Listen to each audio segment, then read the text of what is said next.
बेटे और रिक्शेवाले की बेटी की दुखद कहानी। मेरा नाम सिफात है। मेरी पत्नी का नाम इवा था। हाँ, था, क्योंकि आज वो इस दुनिया में नहीं है। और मुझे पता भी नहीं चला कि मेरी जिंदगी का सबसे करीबी इंसान मुझे इस तरह छोड़कर चला गया। इवा एक रिक्शा चलाने वाले की बेटी थी और मैं एक डॉक्टर का बेटा। हमारा प्यार यूनिवर्सिटी में शुरू हुआ। हमने साथ में मास्टर्स पूरा किया। 7 साल के रिश्ते के बाद शादी, वो शादी प्यार की जीत थी, लेकिन साथ ही वास्तविकता की क्रूरता भी।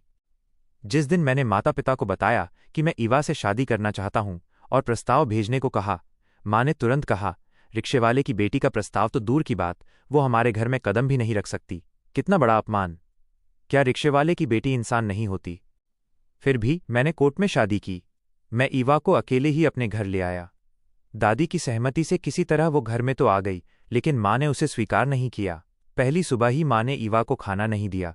जब दादी ने विरोध किया तो माँ ने उनका भी अपमान किया। मैं इवा के साथ कमरे में गया और उसे खाना खिलाया। माँ ने कहा, पेट में रखा और अब बीवी की गुलामी कर रहा है। दूध केला देकर मैंने काला सांप पाला है। इसके 5 महीने बाद मेरी नौकरी ढाका से बाहर चिट्टागोंग में लगी। महीने में केवल 2 बार घर आने का मौका मिलता था।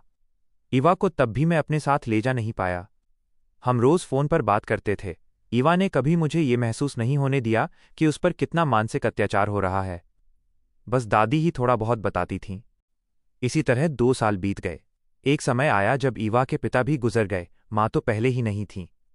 तब इवा की दुनिया में मेरे सिवा और कोई नहीं था। इन 2 सालों में माँ ने बार बार मुझे तलाक, डिवोर्स देने के लिए उकसाया।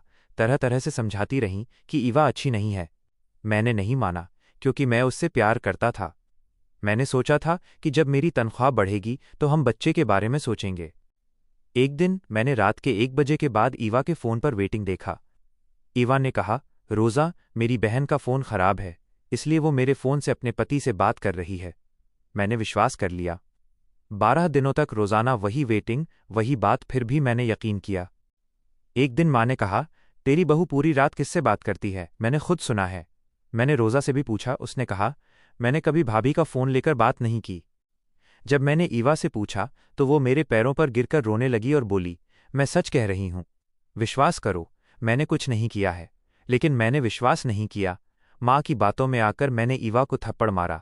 माँ ने कहा, एक बेटे से इसका मन नहीं भरता। मैं टूट गया। विश्वास में दरार पड़ गई। आखिरकार हमारा तलाक, डिवोर्स हो गया। दादी भी इसे रोक नहीं पाईं। मैं चटगांव चला गया।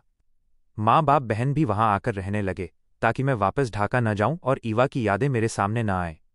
तलाक के बाद मैंने इवा को कभी नहीं ढूंढा।